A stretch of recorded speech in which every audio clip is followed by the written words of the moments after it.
حامد میر صاحب، سب سے پہلے ہمارے ساتھ شیخ رشید احمد صاحب بھی موجود تھے اور ان کا یہ کہنا ہے کہ جی یہ نہیں ہو سکتا کہ یہ اختیار دے دیا جائے کہ ملک میں اس قسم کی انتشار پھیلایا جائے کہ جو تحریک لبیک کر رہی تھی، اور ان کا تو پروگرام اس سے بھی بہت زیادہ بڑا تھا۔ ماضی میں ریاست نے 4 معاہدے کیے، اس دفعہ پابندی آئی۔ میں آپ کے شو میں بھی دیکھ رہا تھا کہ ماضی میں جس طریقے سے سیاسی جماعتیں ریئیکٹ کرتی تھی، نون لیگ اور پیپلز پارٹی اس طریقے سے حکومت کو پروٹیسائز نہیں کر رہی ہیں۔ آپ کو لگ رہا ہے کہ بڑا حتمی فیصلہ ہوا ہے ریاست کی طرف سے بھی اس معاملے کو اس طرح دیکھنے کا کہ آئندہ جتھے ریاست کی رٹ کو نہ چیلنج کریں؟ دیکھیں، میں بالکل ٹیکنیکل اور لیگل پوائنٹ آف ویو سے بات کروں گا۔ ایک تو یہ ہے کہ شیخ رشید صاحب جو ہیں انہوں نے ٹیکنیکل اور لیگل راستہ اختیار نہیں کیا، یہ انہوں نے خود ہی ایک پریس کانفرنس کر کے اور پابندی کا اعلان کر دیا ہے، جبکہ جو فروری 2019 میں جسٹس قاضی فائز عیسیٰ اور جسٹس مشیر عالم کا فیصلہ آیا تھا فیض آباد دھرنا کیس میں، انہوں نے پورا پہلے ایک روڈ میپ دیا ہے کہ پہلے تو انہوں نے بتایا کہ ٹی ایل پی جو ہے اس کو فورن فنڈنگ مل رہی ہے، یہ انہوں نے ثابت کیا ہے۔ الیکشن کمیشن آف پاکستان میں جو انہوں نے ڈاکومنٹس اپنی دی ہیں اس سے انہوں نے ثابت کیا ہے، اور اس کے بعد انہوں نے کہا ہے کہ جب کسی جماعت پر یہ ثابت ہو جائے کہ اس کو فورن فنڈنگ مل رہی ہے تو پھر الیکشن کمیشن آف پاکستان اس کے خلاف کارروائی کرتا ہے اور وہ ریفرنس بھیجتا ہے فیڈرل گورنمنٹ کو اور پھر پابندی لگتی ہے۔ تو یہ راستہ تھا، لیکن اس راستے سے حکومت نہیں کی گئی، اور شیخ صاحب نے جو اینٹی ٹیررزم ایکٹ 1997 ہے اسی کے تحت اس پر پابندی لگائی ہے، اور یہی بات قاضی فائز عیسیٰ صاحب نے بھی اپنی ججمنٹ کے آخر میں جا کے لکھی تھی کہ اس طریقے سے آپ اس کے خلاف کارروائی کر سکتے ہیں۔ تو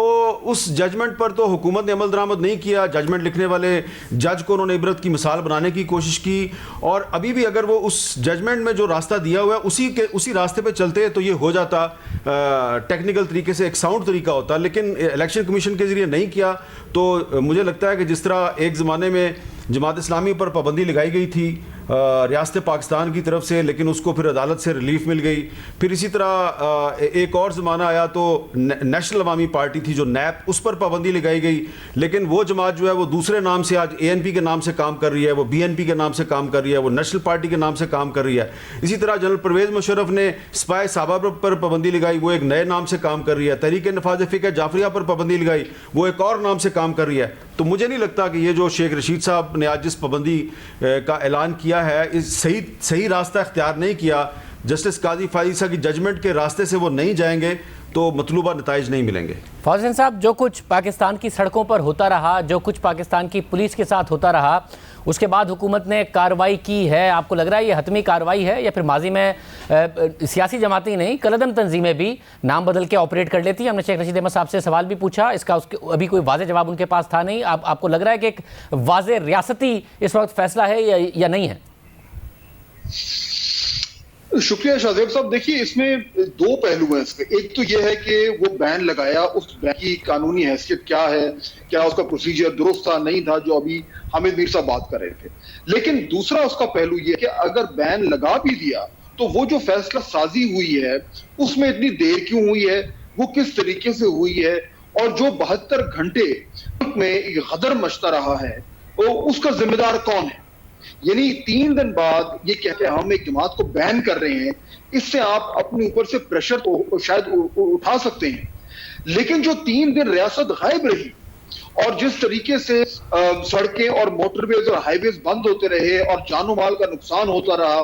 اور جو پولیس جو کہ ریاست ہے اس کے اوپر تشدد ہوتا رہا،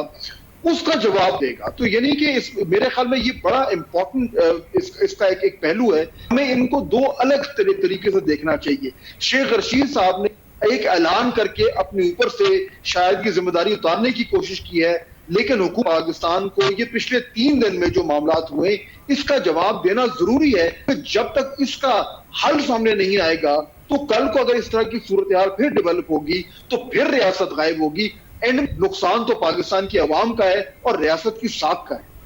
حامد میر صاحب، یہ ہوا کیا کہ 2 دن تک جو کچھ ہوتا رہا، جو پولیس اہلکاروں کے ساتھ ہوتا رہا، کیا حکومت تیار نہیں تھی؟ کوئی انٹیلیجنس اطلاعات نہیں تھی؟ آج پریس کانفرنس میں شیخ رشید احمد صاحب نے کہا کہ وہ ہم سے زیادہ پریپیئرڈ ہو کر آتے تھے، جس قسم کے معاملات وہ دیکھ رہے تھے۔ کیا حکومت کو پتہ نہیں تھا یہ ہوگا، یا پتہ تھا حکومت کو سمجھ میں نہیں آئی اس کو ڈیل کیسے کرنا ہے، یا یہ بھی پتہ تھا کہ ڈیل کیسے کرنا ہے مگر ہونے دیا گیا؟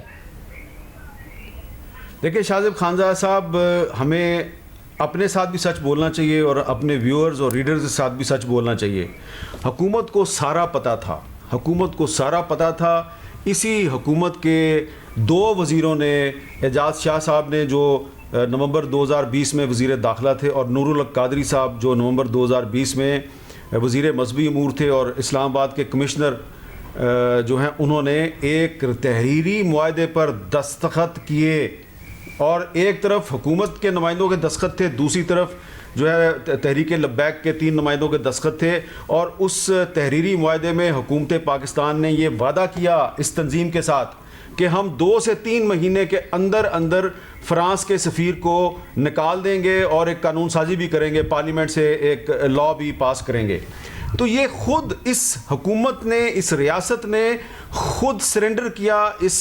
تنظیم کو جس پر آج یہ پابندی کہہ رہے ہیں ہم لگا دیں گے، اس کے ساتھ وعدہ کیا کہ ہم فرانس کے سفیر کو پاکستان سے نکال دیں گے۔ اب جب 2-3 مہینے پورے ہو گئے تو وہ یہ تحریری معاہدہ ان کو لا کر دکھاتے تھے۔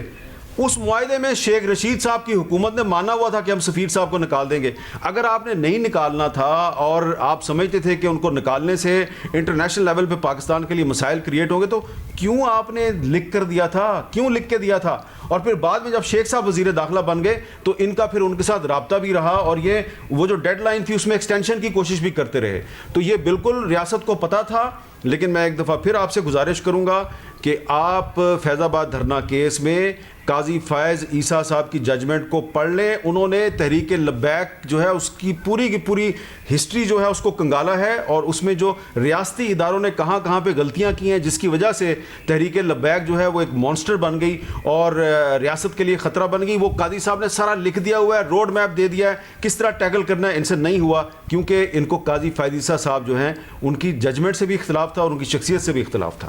قاضی فائز عیسیٰ صاحب کے کچھ جو مندرجات ہیں اس ججمنٹ کے ہم نے عوام کے سامنے رکھے بھی ہیں، ماضی میں بھی رکھے تھے، انہوں نے ظاہر اس حوالے سے بہت تفصیل سے بات کی تھی، درست کہہ رہے ہیں آپ۔ فاضل حسین صاحب، آپ کو لگ رہا ہے کہ ریاست کو سمجھ نہیں آیا، یہ ریاست ایکسپیکٹ نہیں کر رہی تھی کہ جتھوں کی صورت میں وہ کریں گے جو کیا گیا، پولیس والوں کے ساتھ، ایمبولینسز کے ساتھ یہ سب کچھ ہو جائے گا، یا پھر ریاست ہی ذمہ دار ہے جس طریقے سے بار بار معاہدے کر کے ان جتھوں کو مضبوط کرتی رہی اور نوبت یہاں تک آ گئی؟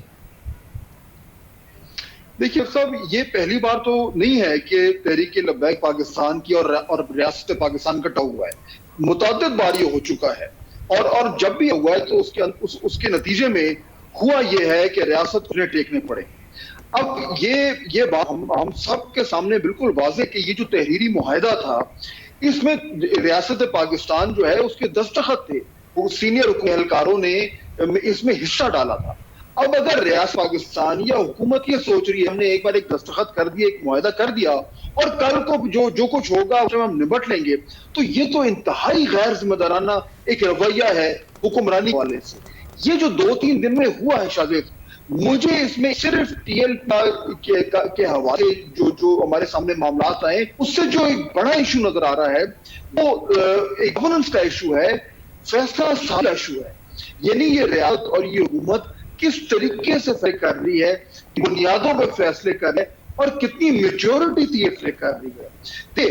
یہ تو ممکن ہی نہیں ہے کہ ریاست پاکستان کو یہ پتا ہو کہ اگر یہ ٹی ایل پی سڑکوں پہ آگے تو